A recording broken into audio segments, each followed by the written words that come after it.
Welcome to Fun Palais Podcast, where we are unpacking opinions and changing destinations. I am your host, Sherrie, where each week we will chat about how to rise strong out of all types of obstacles that come with relationships. Through personal life experiences and discussions ranging from infidelity, trust, forgiveness, sex, heartbreak, self-love, and so much more. I am passionate and obsessed to provide guidance to every woman to create a better life. Let's dive in, pull up a seat, make sure you're cozy, and get ready to be challenged and encouraged while you learn.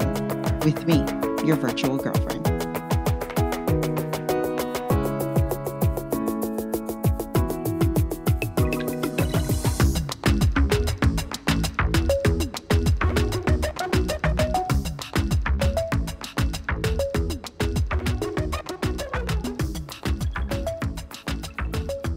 Welcome back to another episode of Fun Palais Podcast. And as we continue story time today, we do have a special guest with us.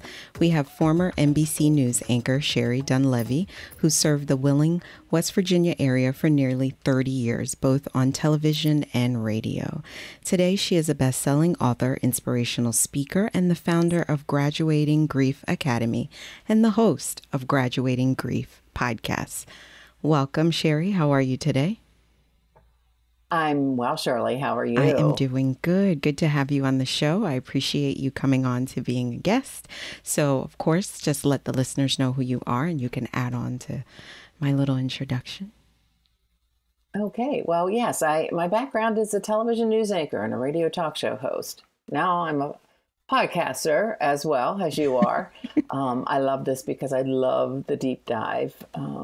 And I love getting into subjects that need to be talked about, but often are avoided because they make us uncomfortable.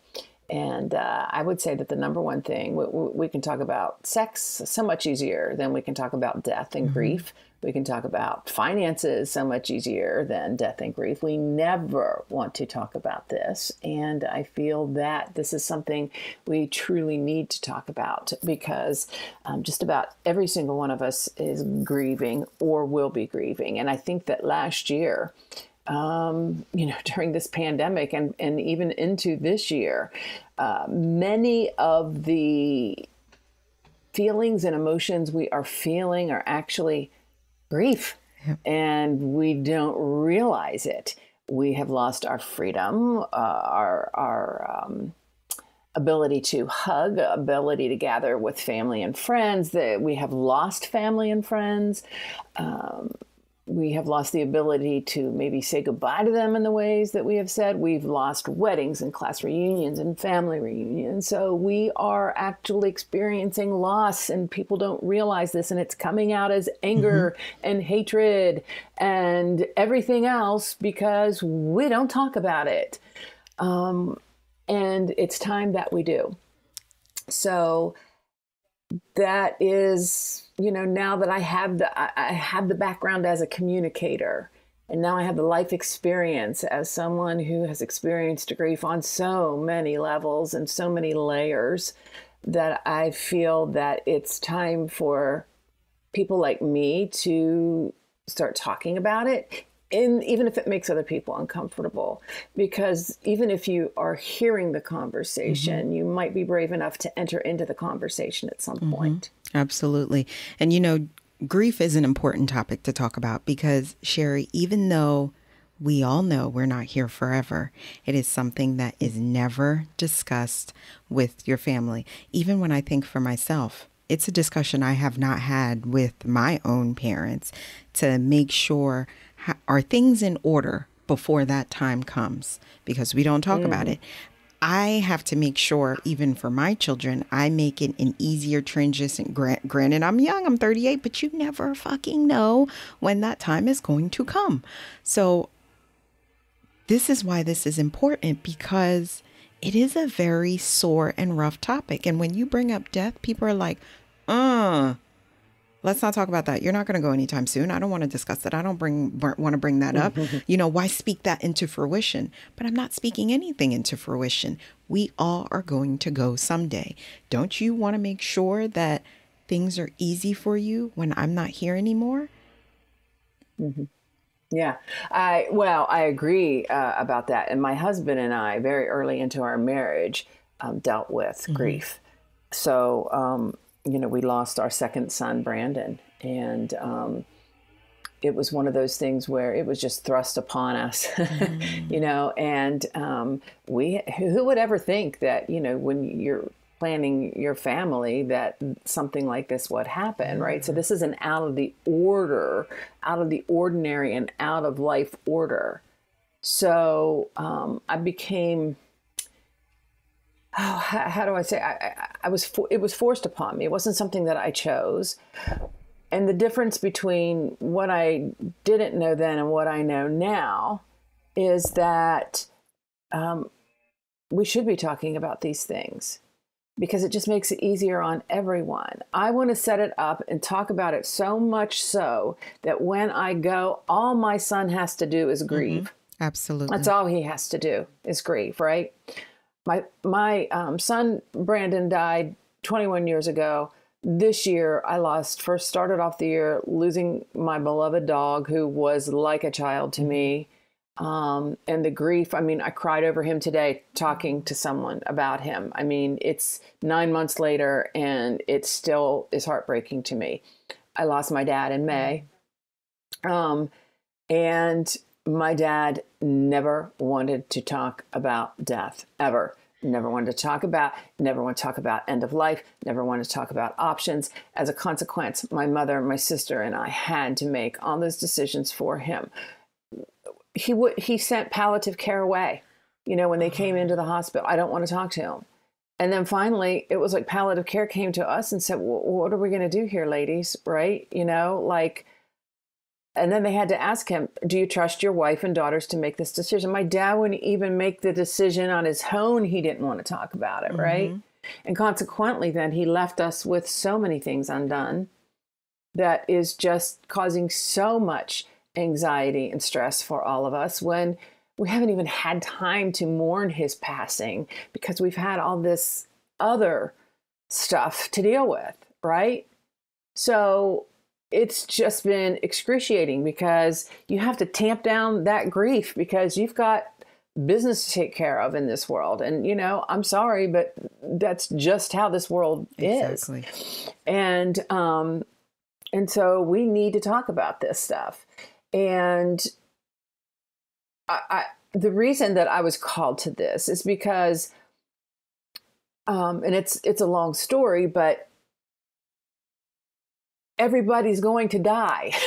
Everybody is going to die. Everybody's going to die. And yet we act shocked when it happens to us or someone we love, right? Like, this should never have happened.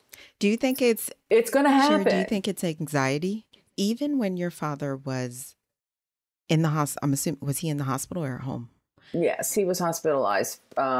He was ill for 6 years, in and out of the hospital a lot. The last time he was hospitalized for 6 weeks. And even though palliative care came to see him, he sent them away. Even though he knew time was coming and I need to make this easy for my wife, easy for my children, so they know what they need to do after I'm here no longer. Is it the fear of death that just frightens people? Because the fact of not being here in this world, just people don't want to believe it, I guess. I don't know, but it makes me so sad, because I could have helped him or provided someone that he could have talked to. Absolutely. But he didn't want to talk about it. It breaks my heart, quite frankly.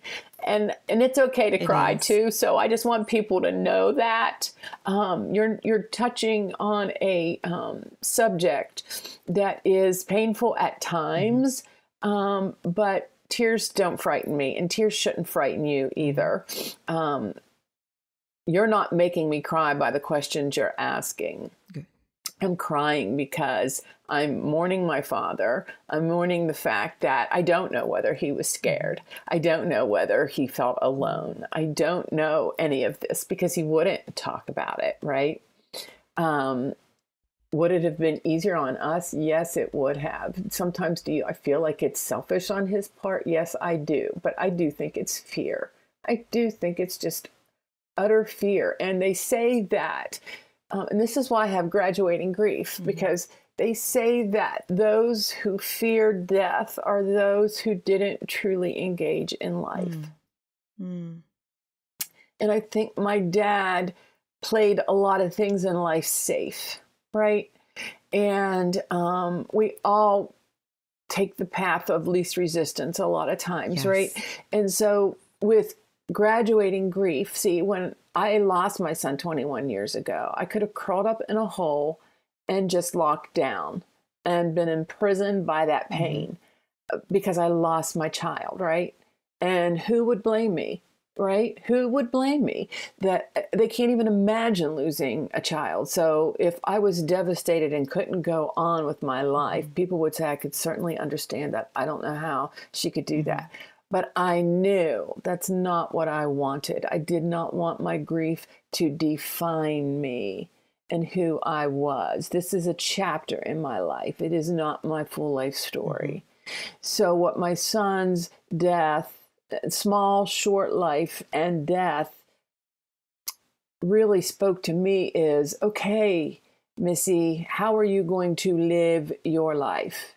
And how are you going to step into living? Because I had a 3-year-old that I was a parent to, and I didn't want his earliest memories of his mother to be that of someone who was always crying for a son she couldn't have when she had a beautiful son in front of her right there, right? And she wasn't experiencing his life and the joy that he brought her. Yes, I have my sadness and I have my grief, but it can't be all consuming. Exactly. Because it's not, it is just a chapter of my life. It's a horrible chapter of my life. And there are so many of us that have horrible chapters in our life, but it doesn't have to define our life. We can allow it to refine our lives and help us to grow into a better person, grow into someone that says, you know what? This is another day I get to live. I want to live it. Exactly. You know? Exactly. Not I want to curl up in a ball and in a fetal position and curse God for taking my baby. Yeah. It took me a long time to get there, and it takes hard work, and it also takes going and exploring those emotions and exploring that anger and taking responsibility for it. Absolutely. Now, as crazy, I don't want this to sound crazy, but I want the listeners to hear you cry, because I think like anything that you go through, the person is always going to be in your heart. They're always going, your father, you're going to have those memories. So the tears don't always have to be seen as a negative. No, you know, it does not always have to be seen as that. But we want to stop them. Stop. I didn't mean to make you cry. I didn't want to, and it's like, you didn't make me cry. My dad died. Yeah, exactly. That's why I'm crying. Yeah. And you allowed me to remember him. So thank you. You're giving me a gift. All those positive memories. Yeah. And even if you have to explore the negative memories, or, it's okay. But it's part of the process. Grief is a process. Grief is a journey. And the difference between what I didn't know back then and what I know now is, back then, I didn't know that you could recover or heal from the deep pain and sorrow of your grief. Now I know that you can. So although there are days where I'm not okay, and this sucks, and I am sad, and I am depressed, and I am angry, and I am just hurting, just knowing that this isn't going to last forever, and it doesn't have to last forever, is enough right now. Yeah, everything heals in time, Sherrie. We just can't rush the time, and we don't know when that time is going to come where the healing is going to start, because everyone heals differently. Well, yeah, but you know what? I would like to maybe not spin that phrase, but shift that phrase. Time does not heal all wounds. Time and hard work does, right? So you can have a broken bone, and time it won't reset the bone. You have to do some painful work to snap it into place and then it can heal. And same thing with grief. You have to do some painful work. You have to go there. You do. You have to get to those feelings. It's like, a splinter. If you don't get that splinter, it's just going to fester and get more sore, and it's going to dig down deep, and you got to get it out. You've got to get it out. Yeah. Now, you said your second child. So was the 3-year-old older? Was your son sick, or was this a total surprise to you and your husband? He was, it was discovered that he had something called a diaphragmatic hernia. It was discovered on our first ultrasound. My son only lived 29 days, but I spent from the first ultrasound until, a month after he lived, we were forming our game plan of what we could do to get him to survive. And I had gone to numerous children's hospitals up and down the East Coast, having every imaginable test done to see whether I could have surgery in utero, or whether he would have to be born and then we would have to have the corrective surgery. But I did know that the odds going, it was weird because one hospital gave me 0 odds. The next hospital gave me 100% odds. And the third hospital gave me 50-50 odds. It was just the craziest thing. But because of what he had, there have been no, the mortality rate had not been any different since 1942. So 50 years, they made some progress, but maybe some of these children that had this condition might have lived longer, but they still didn't live long lives. Gotcha. And my son only lived 29 days. And there was nothing that, please say the name of this again, and what exactly is it? It's called diaphragmatic hernia. So basically what it is when the baby is forming in the womb, as the cells split, there's a part in the growth where the diaphragm seals off the abdominal cavity from the chest cavity. Okay. His did not form all the way across, so it left a little gap, which meant that all of his abdominal organs migrated up into his chest cavity. And so he had his intestines and his bladder and everything up where his heart and his lungs should be. So we knew that we would have to have a corrective surgery to put everything back where it was, to, you know what I mean? And so consequently, everything growing up in one cavity, your heart is smaller, your lungs, his heart was pushed to the left side, his lungs were pushed over there. And so they're not fully formed. Just things like that. It was just a lot of complications. And this was discovered during the ultrasound. Interesting. Okay. They didn't, what's that test? Nothing else had to be done. Yes. Amniocentesis. Yes. I had to have that too. Okay. Interesting. I had to have, I was in an MRI machine at 6 months pregnant for 2 hours. Oh my goodness. Yeah. That just sounds like... I had every test that you could imagine on this child. Oh my. From one mother to another. The grief that I experienced was, number one, an abortion and a miscarriage. So, of course, I did not get to touch and feel my child, but just grief of a child that you expected of being here and is not here for whatever the situation may be. It's tragic. It's tragic. And it's something you do not forget, no matter what. And the triggers, there's always something in life that's going to trigger a memory of something. It could be something as simple as a pregnant woman. It could be something as simple as a baby commercial on a diaper, or something small, or a toy or a blanket, something you have in your home while you're cleaning that reminds you of that child. Now, how did that affect you and your husband? Now, you, of course, had a 3-year-old that you had to find the energy and courage to still focus on that child. You had a marriage. You also have yourself and other family members. How did that affect you? Well, we had a very good support group that we were involved in called Share, and it was specifically for miscarriage, stillbirth, and infant death. And very early on, everybody migrates toward the mother with their sympathies.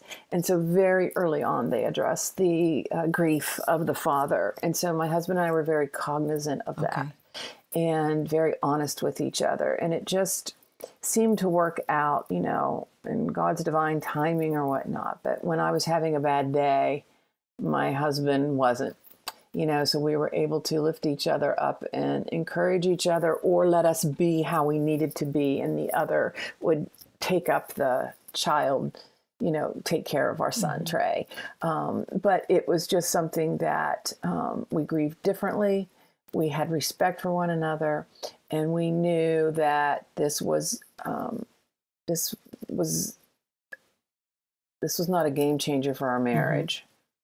You know, we loved each other, and we loved our family, and we loved the family that we built. And if it was to be a family of three, then it was to be a family of three. You know, I just think it was mutual love and respect and commitment that, you know, and honoring each other's grief and the way we're different. Yeah. You know, the reason I had asked that question, it's more like, you know, anger steps into the relationship, and then you start to blame each other. And that's the scary part. Relationships are harder, as we all know, but now to lose a child at such a young age, you start to think like, what could I have done differently? Even though I know you said you and your husband tried to do so much, but you repeatedly ask yourself that question, what could I have done differently? How could we have handled this situation differently? Did I fail my son? But I knew I didn't. You know, I mean, I knew I didn't. I knew that we did absolutely everything. So the only thing that I spent maybe a little bit of time on was did I do something in my life that God was punishing me for? Right. That's what I was thinking. And then I realized that, you know what, Dr. Wayne Dyer is like amazing. He's like, I just absolutely love him. But I realized that what if we have a soul assignment, you know, like what if my son's life was not to be any more than 29 days? So if I look at it that way, then it wouldn't have mattered what I did or what I didn't do, because his life and his time on this earth was 29 days, and my life continues. So that's why I need to live it in a different way. It changed everything for me. It truly did. And it was because a woman sent us a card. It was a family friend of my in-laws, and she wrote in that card, your son in his short life, not meeting anybody, brought more people to their knees praying to God on his behalf than most people do in their lifetime. How blessed you were to be chosen to be his parents. And that just like changed my life. That was like, whoa. His life made an impact. His life mattered, and he never met anyone, and he never left the hospital, which means every life matters. Every life can make an impact. And if that's true for him, then here I am at 38 years old at the time. What the hell am I doing with my life? And how am I going to live it differently now? And so that changed everything for me, truly. Those words written in that card for me. And it matches up with the philosophy of what Dr. Wayne Dyer says. You know, we're not, I believe, this is my own personal belief, but, you know, we are not, you know, bodies with souls. We're souls with bodies. Souls with bodies. You know, we're souls with bodies, and we're in earth school. And so my son's earth school was accomplished in 29 days. So like, yeah, I am the mother of an accelerated student. Earth school. You know? I like that. We are in earth school. That's interesting. Yeah. This is how this physician phrases. It's not he's a Dr. Wayne Dyer is a speaker and a Oh, writer okay. and an author. Yeah, yeah, yeah. He's a psychiatrist or psychologist, doctor of psychology. Gotcha. Gotcha. But when I looked at it that way, when I shifted it, everything shifted for me. When I shifted the way, and so that's why I'm so passionate about graduating grief. I Mhm. want people to realize this does not have to be the end of your story, and you can write it. And that was the end of their story, but it was a chapter in yours. So how are you going to write the rest of your life story? Let's look at that. Let's shift it. Let's make an impact. Let's live with purpose. Let's honor that life that's still in us and still given to us. Gotcha. Now, a few other questions that I have is you said you were 38 with your second child. So Mm-hmm. you had children also older. Were you scared of that at all? And did you, I realized you said family of three, so you did not have any more children after him. No, I'm 5 years older than my husband. So first of all, that was that. Okay. So we learned that the diaphragmatic hernias are usually genetic, right? Oh, We had a team of like 9 doctors when he was delivered, and it was discovered that his case was just not genetic, right? So the chances of us having another child and this happening again were unlikely. okay. But as an older mother, right, more complications can come with advanced Mm-hmm. age. So our physician said, here's, like, you have to ask yourself this question: can I go through this again? And my answer was yes, but my husband's answer was no. And I respected that answer because I put myself in his shoes, watching his wife and his son suffer, because I was bedridden with my pregnancy. I took on so much amniotic fluid Oh, that I measured 55 weeks. My stomach was so filled with fluid. And he said, and I knew that he stood by and watched all of this helplessly. And it was sheer terror for him. And I just couldn't put him through that. And I was perfectly happy with the son that I had and the husband that I had. So, you know, to spare him that terror and that fear, that was an easy decision for me. well, that's okay. That's understandable. Now, to scale back before the children, before the marriage, when you were a news anchor, did you wait Mhm. to have a family because you were working? No, I didn't get married until I was 31. Oh, okay. I always say because I was older than him, I had to wait for him to grow up. Because 5 years older than him, right? So Yeah, you, I'm 5 years older than him. how long did you guys So, date? yeah, Was and he when like he asked me, 20 when you guys were dating? he was 26 when we married, 24 when we started dating. And I said, when he asked me to marry him, I said, "Are you sure? Because when I was your age, I was not ready to get married." That's But true. I just knew. I started even dating differently. I started dating thinking this is what I wanted, and ended up marrying who I really needed.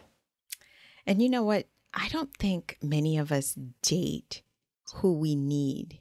We date a No. desire. We date a want, like you said, Yeah. but we don't truly date what we need because what we need, I don't think is automatically attractive at first. Mm-mm. Mm-mm. No. And so, I went through enough of the, you date a lot of idiots and you realize, okay, this is like, nope, don't want that, don't want that, don't want that, you know. And so my husband was nice, but not too nice. You know what I mean? He stood his ground. He wasn't a Hmm. pushover, but he was respectful. When he said he was going to do something, he did it. He was just like, who is this creature? Oh, But I think that I had grown enough and matured enough that I could see that's good. and appreciate that. That's good. I guess it was the Yeah. benefit of you being older and him being a little younger, and Hmm. he's the mature young man Yes. at that time. Yes. And my son is the same way. My son is a very old soul, mature, respectful of other people, which is a breath of fresh air in this world. Yeah, because kids are mean naturally, but I mean, your son's a man now. He's He's a 25. big boy.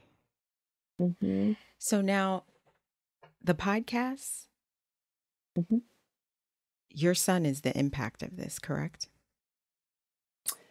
My son is maybe the reason why I started this, but the whole idea behind Graduating Grief in this podcast is to let people know that hope and healing do exist, and you just need support, encouragement. You need to know that it can happen. Then you need the support. Then you need the encouragement, and you need the tools.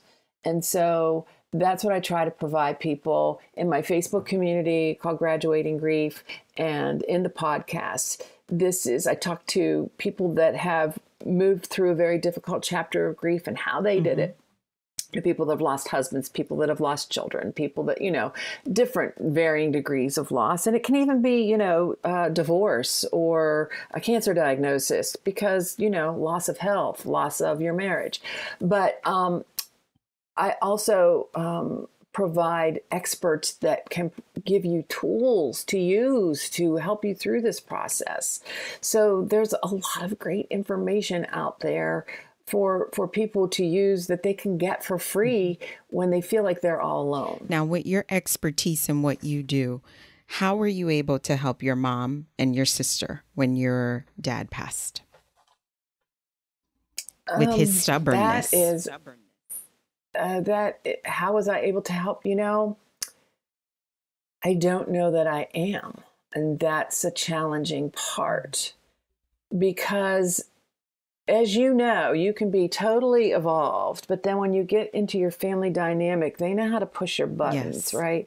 And they don't see me as the world sees me. No, because they don't see you as this podcaster and doing all these achievements. Right. And when I tell you this, you don't believe me because this is my sister, right? There are just certain things that I've advised and it hasn't been received. And so then I get very frustrated, but then I have to realize that I have to extend grace, which isn't always easy to do, I have to tell you.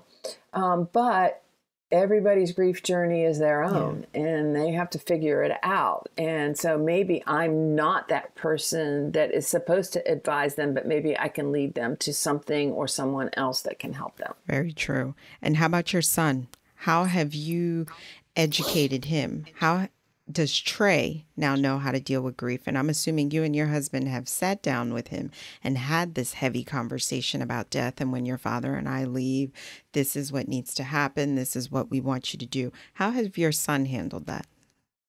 My son is like, whatever, Mom. For real? For real? Yeah, I mean, you go, I know. But we have been talking about this ever since he was a little boy.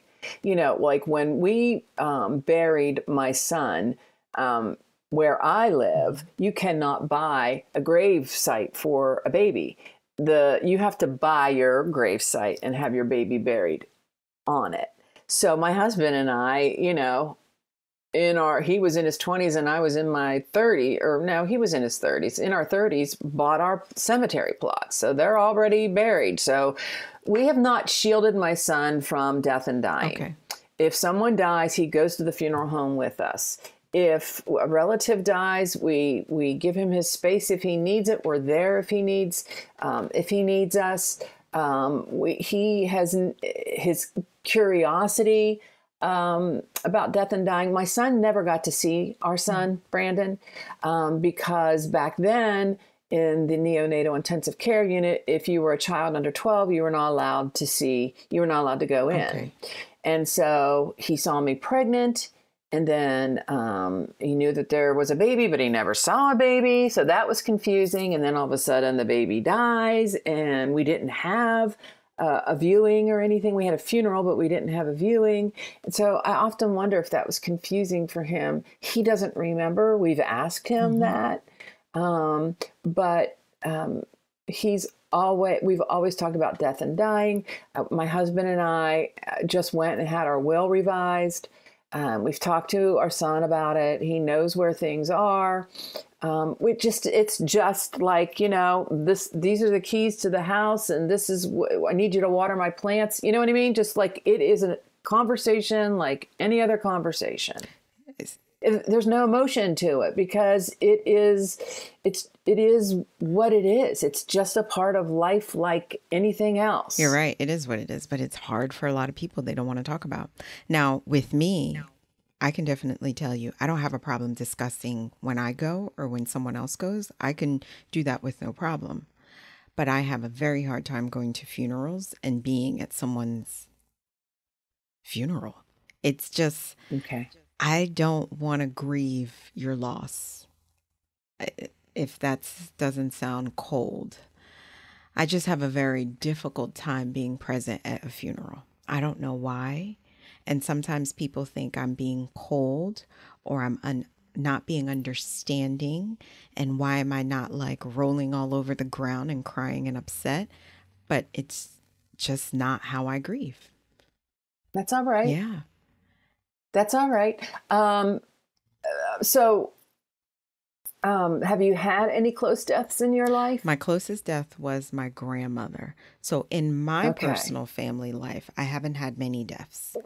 My closest person who truly passed away was my grandmother when I was 14, and then grandpa when I was 17. Grandpa, I wasn't able to be there because he was in Haiti. I was here and I couldn't go. Grandmom was here, but she specified she wanted to go back to Haiti to pass away. I think she knew she was going because within a week of her being there, she passed away.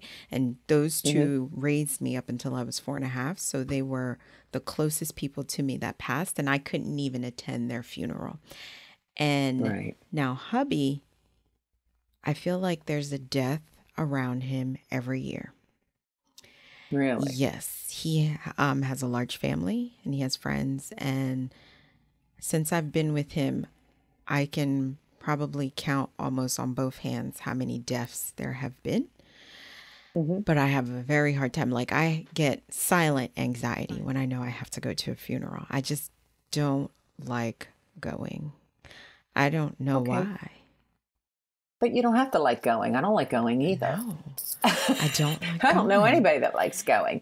And that's why I wrote my book, How Can I Help? It's a go-to guide to help you know what to do and say when people you care about have passed away, right? Or, are suffering with loss. And so it gives you things to do and say. So you being present there is enough. You being present there is enough, okay? You don't have to be hugging and you don't have, there's no magic words that you can say that are going to make it better anyway, okay? So your presence there is fine. But there are other things that you can do to support that family when they need them, when they need it, like, there were so many things that our friends and family did that helped us that had nothing to do with the funeral home. They brought over food and brought over a big cooler with ice and drinks for everyone.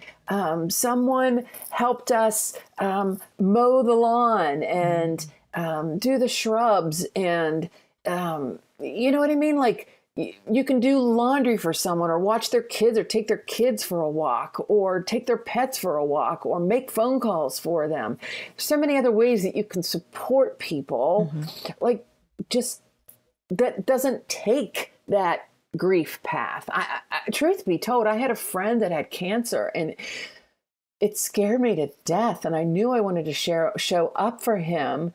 But it scared me so much. I showed up for him by writing him a letter and sending him a card every single week. I would write him messages on Facebook. There were just so many things that I could do that were in my comfort zone that could still show him love and support, right? That best suited me. You don't have to go down the path that everyone's going. There's no right or wrong way. It's just showing up and being there in some way. And that's good to hear because I never thought of it that way. When you were like, you can mow someone's lawn, watch their kids. You could do something else. You don't have to show up in the way, I guess, society expects you to show up because that's the norm that we're told. You find a black dress, you get dressed, and you go to the funeral and you sit there and this is what you do. And if you don't do it, you're a cold individual. You can do that. But here's the thing. A lot of those people do that for those couple of hours and then they're over and out. And you're left having to navigate this all by yourself. Yeah. Who would you rather have? The person that says, come on, we're going to dinner. Yeah. Come on, let's go for a pedicure. Come on, I'm going to take the kids. You have an afternoon to yourself. Yeah. Hey, I'm going to mow your lawn. Don't worry about it. My girlfriend just told me the other day when her husband died, the people at work made sure every Wednesday someone either cooked a dinner for her or had a gift card. But every Wednesday for 6 months, she did not have to cook. And she knew that was her little break, her time to exhale. That was nice. You know, so there are always things that we can be doing well down the road that are going to be much more healing than sitting in a black dress at a funeral home. When you really don't want to be there. For me, I can't speak for others, but for me, it's just not comfortable. And I don't know if it's a personal that the two most important people in my life I couldn't attend. I don't know if that still weighs heavy on me, but I don't know if I'll ever know that answer. I don't know if things were different and I could attend their funeral or if I would feel differently. I don't know. Because before then, it's not comfortable there. It's very uncomfortable. I'm not comfortable around death and dying either. I'm not. I'm comfortable with the conversation, not being in the presence, which is, I feel like, does that make it a little strange? Like I can talk about it, no problem. We could talk about what I need to do when I die, where everything is, how you need to take care of me and what you need to do. But when it comes to a funeral, Sherrie, ooh. Well, you don't have to feel comfortable about it. And I like to tell people, sometimes you have to realize it's not about you. Yeah. It's about the other person and being there for them when they need you. True. Regardless of how you feel. True. I had a girlfriend that absolutely hated hospitals, hated them, like was scared to death, the monitors, the beeping, the buzzing. And she asked me what I needed her to do. And I had Brandon by C-section and I lived 65 miles from the hospital. And my husband and my mother-in-law and my mother were by his bedside so I could be home and heal. And I said, I want to see my son. Can you drive me to the hospital? And I knew it was a huge ask. And she not only drove me to the hospital, but she went into a place that scared the living shit out of her. And she did it anyway. And you know what? Sometimes as simple as what your friend did, just ask. But here's the thing. She gave me choices. And that's what I like to tell people is that there's a question that all of us ask. What can I, let me know what I can do. Just tell me what I can do. I'm here. A lot of times that is an easy out for them. And most times people will not tell you what they need because they don't need. If there's anything I can do for you, just let me know. They're not going to let you know. And many times they don't know what they need. Oh. They don't know that until 2 weeks later that their wife died and they don't know how to cook or do a load of laundry. They don't know. The woman that lost her husband doesn't know until a week and a half later when the grass is 4 inches high that, I need help with the lawn. Or after everybody's gone home and everything, they look in the refrigerator and there's pickles and mustard and they don't have any food, right? So a lot of times we don't even know what day it is, let alone what we need. And by that time, you're not going to call 3 weeks later and go, hey, Susie, remember when you said whatever I need, just let you know? I do not know one single grieving person that has done that. Hey, Susie, remember you said, what do I need? Can you mow the lawn? So this is a better way. So this is a better way. This is a better way to phrase that. Hey, Shirley, I know that things are really rough right now, and I just don't know what you need. But listen, if you ever need me to run to the store for you, if you need me to mow your lawn or you need me to do a load of laundry, you just give me a call and let me know. And if I don't hear from you in a week, I'm going to call you back and we'll see how you're doing, and I'm going to offer again. Okay. And offer three things that you're willing to do. So I always tell people, Shirley, I will never say, can I come over and clean your house? Because that's not something Sherrie wants to do. Right. Right. And I like because you're taking control, but not in a negative way. Right. You're offering support in a way that you're willing to support, giving them choices, and you're checking back in on them. And she might not even know that she needs that until 3 weeks down the road. So if you don't check back with her, right? But so many times we say that because it just sounds good. And then we're off the hook. We don't have to do anything. This is... And hope they don't call. This is a good example of the delivery. Whereas my delivery was okay, but it was not good at all. Because like you said, people don't know what they need at that time. And the chance of them calling you a week or 2 or 3 or 4 weeks from now, telling you what they need, they're most likely not going to do that. So by presenting it this way, it's letting them know, listen, you may not know right now, but I could do A, B, or C. Whenever you need it, let me know and I will come over to assist, blah, blah, blah. I will check back on you. I like that because you're being front and center and you're letting your person know you're there. Now, you just have to keep your word and make sure you call back and check on your friend or check on the family or whoever the person may be. Yeah. We complicate it so much, right? We do. I have... Because you know why? Because we're not comfortable with it. Because it doesn't rattle off your tongue. Because a lot of times death, you freeze, right? Even though this is opposite of what we're talking about, when you said we complicate it so much, we do. We complicate everything in life. As a flight attendant, there are certain safety things that we have to do. Make sure your seatbelt is on. Make sure your bag is underneath your seat. Make sure the armrest is down before takeoff. When I first started, I did not know how to go up to an obese person to say, make sure your seatbelt is on or your armrest is down. Why? Because Shirley was complicating it, not because of anything else. And one time a flight attendant said to me, do you think about it when you talk to a skinny person? No. You look at the person and you say, put your seatbelt on, put your armrest down. So why do you feel as though it needs to be any different of a person of a larger size? You wait till that person says something to you. All you're saying is putting your seatbelt on. It's a safety requirement. Put your armrest down. It's a safety requirement. You're not violating anything by telling someone that. So why in your mind you think you're fat shaming them? Same situation of we're overcomplicating it. Right.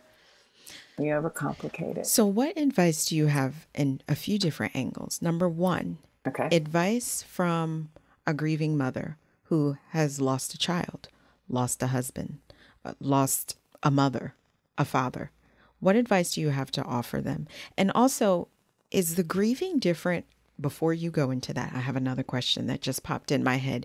Is the grieving different from a mother who lost a child as opposed you losing your father?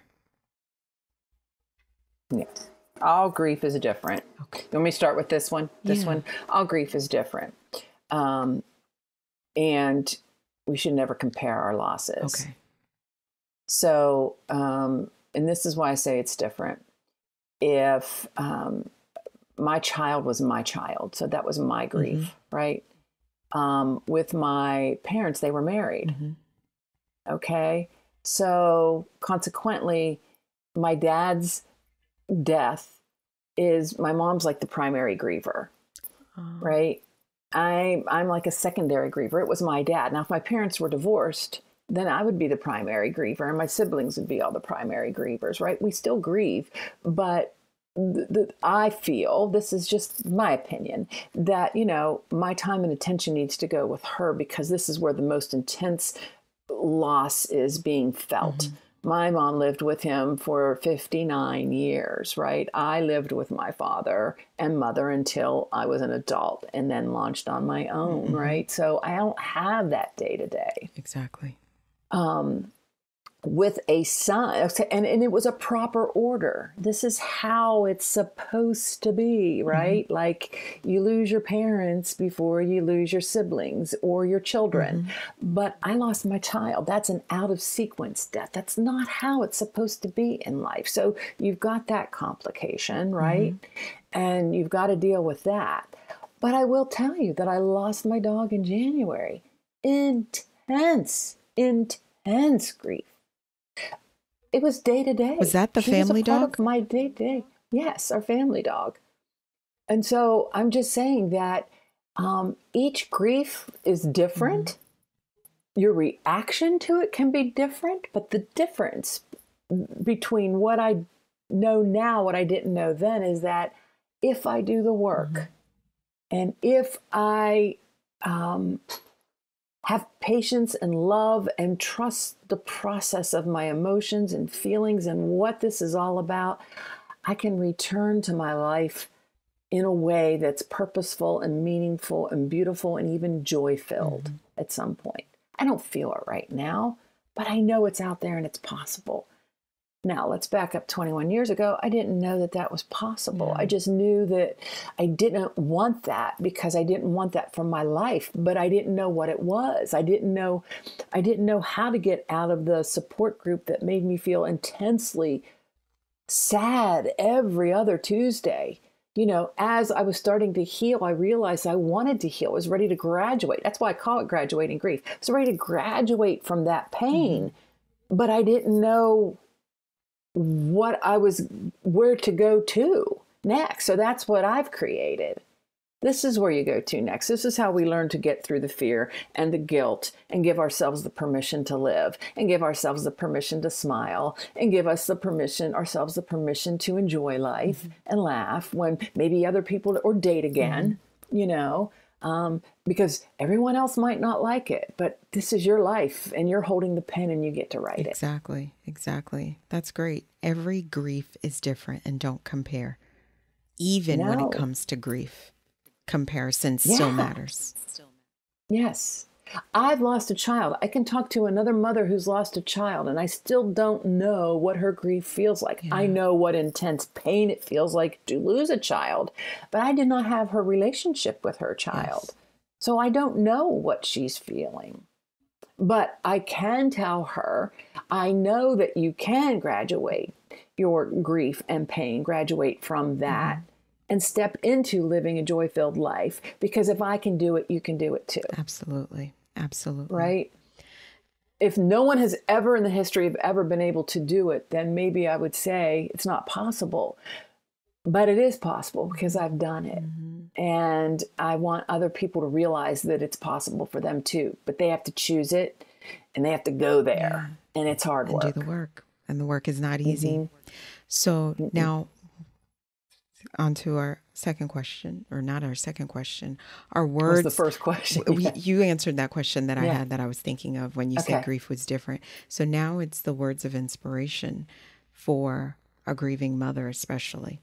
It doesn't, you know what? No, I'm not going to say a grieving mother. It doesn't matter who the person is that passed. Rather it's a child, rather it's a father, rather it's a mother, an aunt or uncle, someone close to you.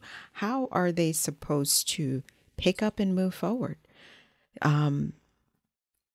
It can keep you bedridden for days, for weeks. You know, out of work. I have a friend whose mother passed away.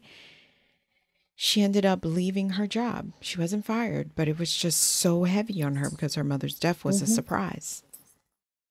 And she's still to this day, 8 months later. Is she not able to work now? She's trying. She's doing interviews and trying to go back to work, but it was extremely hard for her at first.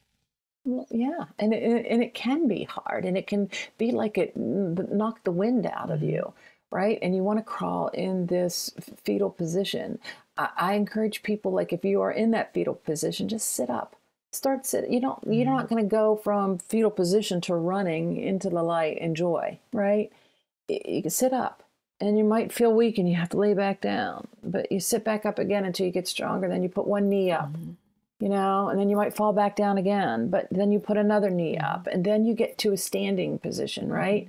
And you might fall again. And that's where other grievers can help lift you up. And this is where support of family and friends can help lift you up until you can stand on your own, and then until you can take a step. But only you can take a step.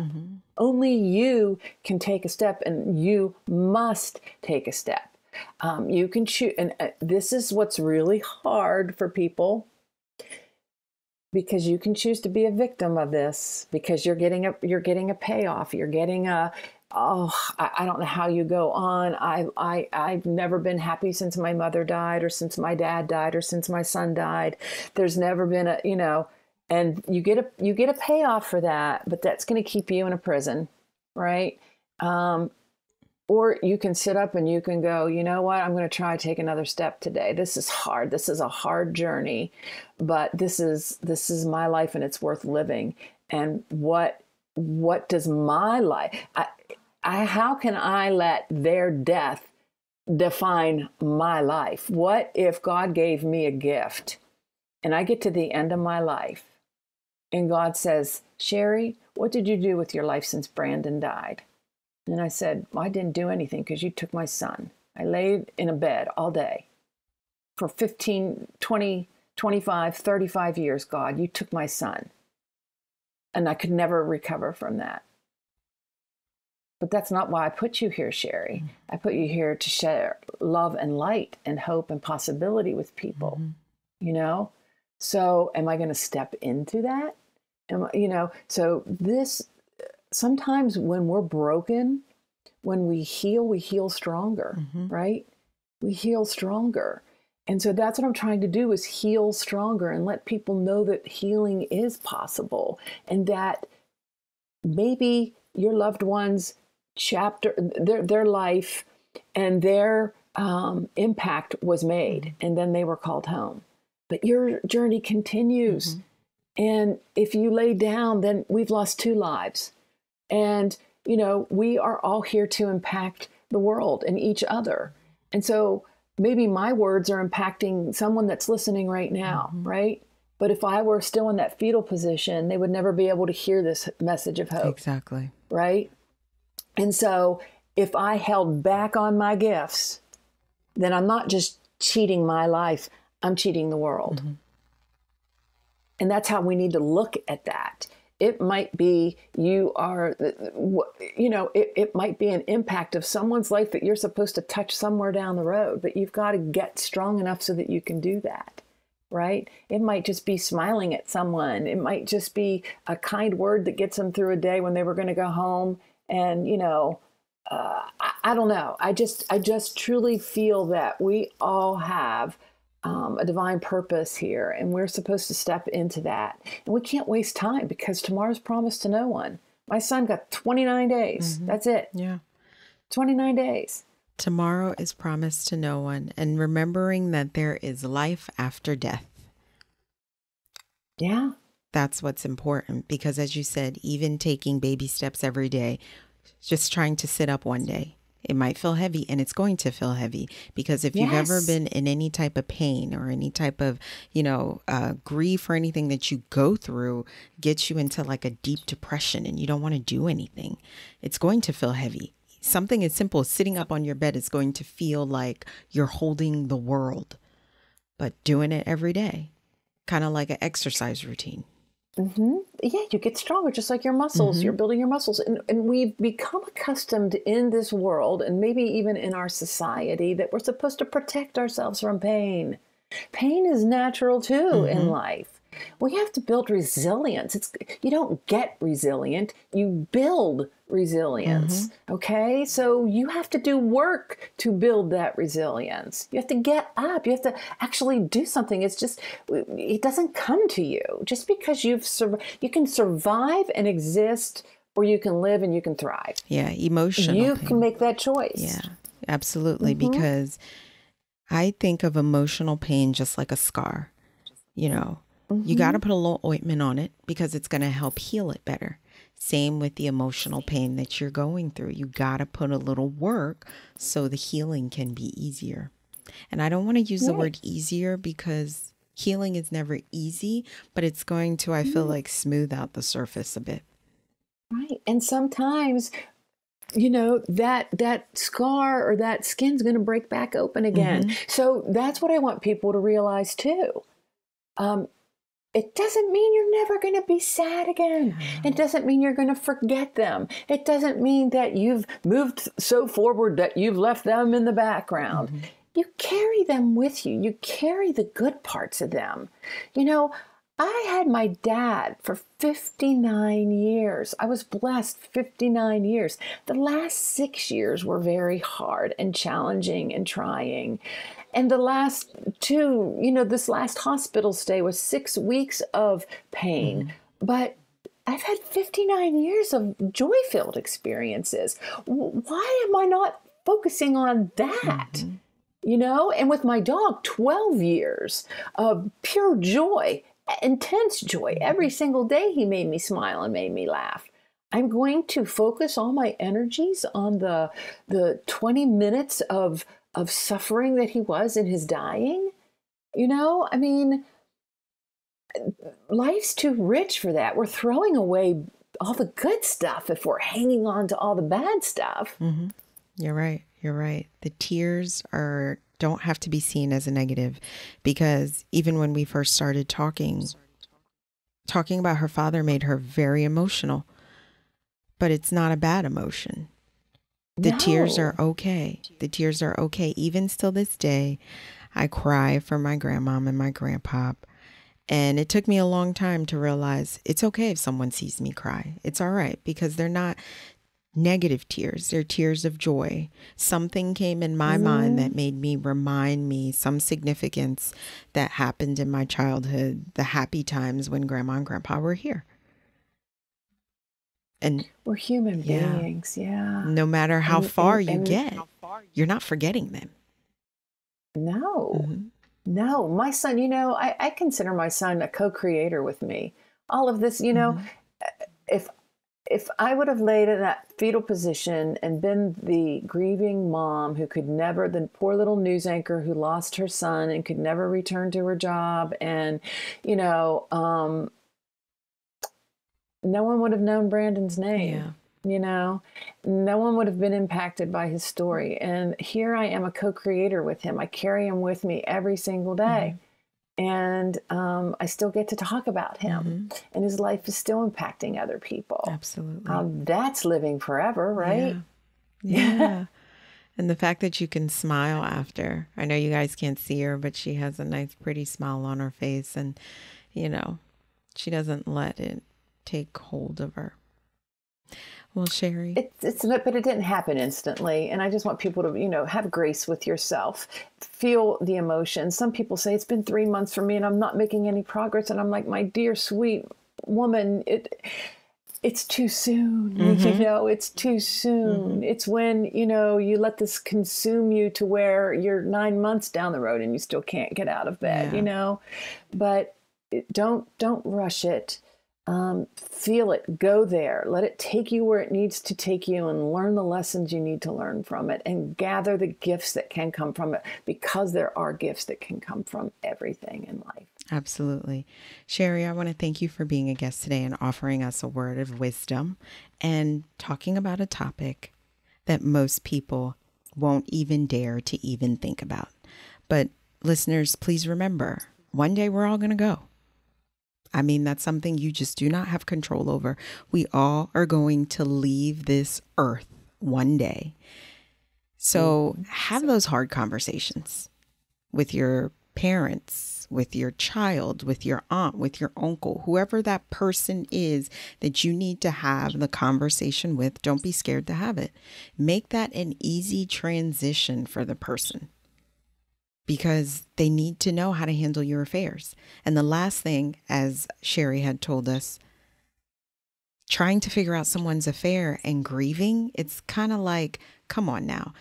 Get the affairs in order before so the person can grieve in a healthy way and not have to worry about, oh my gosh, I got to do this, I got to do this, I got to do that, because nothing was taken care of while they were alive on earth, awake, alert, and oriented, and able to make sure things are handled smoothly.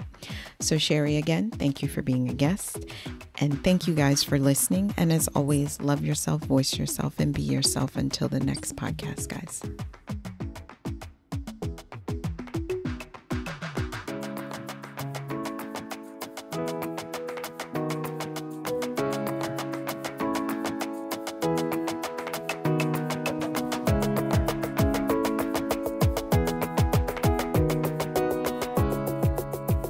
Thanks for tuning in to Fanpale Podcast. If you want to continue the conversation or share your takeaways, I want to hear from you. Head on over to the website or join our Facebook community and comment your favorite part of the show or share your thoughts. I want to hear what you have to say. Don't forget to rate and subscribe to the podcast so you never miss an episode. Chat with you next week.